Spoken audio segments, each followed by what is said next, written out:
योग दर्शन कैवल्यपाद में आपका स्वागत। आज का विषय है योग दर्शन कैवल्यपाद पातंजल योग सूत्र 11 और 12। सूत्र 11 में महर्षि पतंजलि कहते हैं, हेतु फलाश्रयालंबने संग्रहीतत्वात् येषाम् अभावे तदभावः। अर्थात वासनाएं हेतु, फल, आश्रय और आलंबन। वासनाएं हेतु, फल, आश्रय और आलंबन से संग्रहित होती है। इन चारों का अभाव होने से उन वासनाओं का भी सर्वथा अभाव हो जाता है।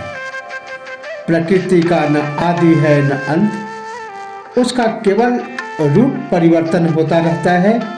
प्रकृति धर्मी है तथा उसकी विभिन्न शक्तियाँ उसका धर्म है।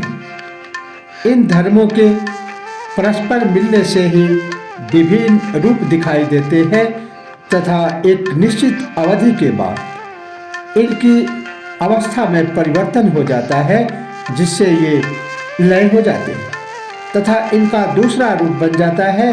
ये शक्तियाँ अनागत, उदित तथा शांत अवस्था में रहती है। नष्ट कुछ भी नहीं होता। प्रकृति भी अपने कारण में लय हो जाती है, नष्ट नहीं होती। इसी कारण वासनाएं हैं, इन्हें भी अनादि कहा गया है, क्योंकि ये भी नष्ट नहीं होती। हेतु, फल, आश्रय तथा आलंबन को पाकर ये प्रकट होती है तथा इन चारों का अभाव होने से इन वासनाओं का भी अभाव हो जाता है। ये दिखाई नहीं देती किंतु नष्ट नहीं होती। जिस प्रकार सूर्य, चंद्रमा, सितारे आदि पृथ्वी के भ्रमण के कारण उदय और अस्त होते हैं, उनका विनाश नहीं होता, उसी प्रकार उपर्युक्त चारों कारणों से ये वासनाएं उदय और अस्त होती हैं, नष्ट नहीं होती। इसीलिए इन्हें भी अनादि कहा गया है। वासनाओं का हेतु है अविद्या, जिसे अहंकार पैदा होता है। अहंकार ही वासनाओं का कारण है। इनका फल है जन्म, आयु और भोग तथा इनका आश्रय है चित्त, जहाँ यह विद्यमान रहती है। इनका आलंबन है विषय, जिनका भोग करके ये जीवित रहती है। ये चारों जब तक विद्यमान हैं तब तक वासनाएं जीवित रहेंगी, किंतु कैवल्य अवस्था में जब प्रकृति का ही अपने गुणों में लय हो जाता है तो ये उसके साथ ही लय हो जाती है। चित्त जो इसका आश्रय है, उसके रहने से, उसके रहते ये भी बीज रूप में विद्यमान रहे। उसके अपने कारण में विलीन होने से ही इनका अभाव होगा। इसीलिए कैवल्य प्राप्ति के बाद योगी का पुनर्जन्म नहीं होता।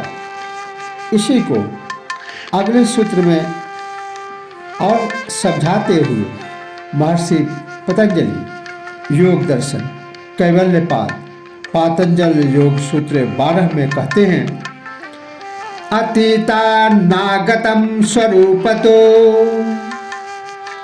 अस्त्यध्यभेदा धर्माणाम्। अर्थात धर्मों में काल का भेद होता है। इस कारण जो अविद्या, वासना, चित्त और चित्त की वृत्तियाँ आदि धर्म अतीत हो गए हैं, और जो अभी प्रकट नहीं हुए हैं वे भी स्वरूप में विद्यमान रहते हैं। धर्मी अर्थात प्रकृति एक है, उसके अनेक धर्म अर्थात उसकी शक्तियां हैं। ये धर्म ही उस धर्म का स्वभाव है। इन धर्मों का रूपांतरण होता है, ये नष्ट नहीं हो सकते। ये शक्तियां या तो अनागत अवस्था में रहती है जो भविष्य में प्रकट होगी, या ये प्रकट हो चुकी है, अथवा ये प्रकट होकर अपना कार्य पूरा करके शांत हो चुकी है। शांत होने का अर्थ भी नष्ट हो जाना नहीं है, बल्कि प्रभावहीन होना है। जैसे सूर्य के अस्त होने का अर्थ नष्ट होना नहीं है, पृथ्वी की आग के कारण उसका प्रभाव समाप्त हो गया है, ऐसी ही ये शक्तियां हैं। इसीलिए इन धर्मों में 3 प्रकार का काल भेद होता है।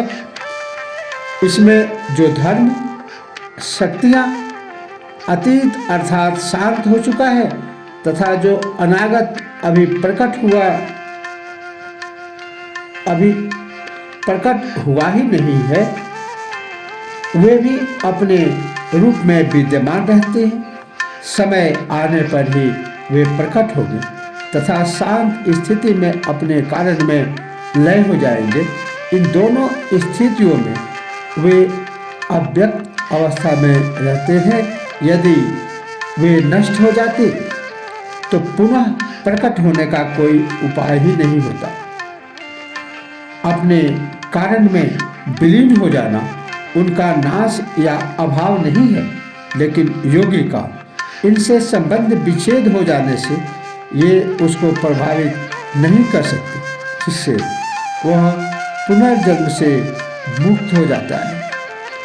आज इतना ही, शेष अन्य सूत्रों में।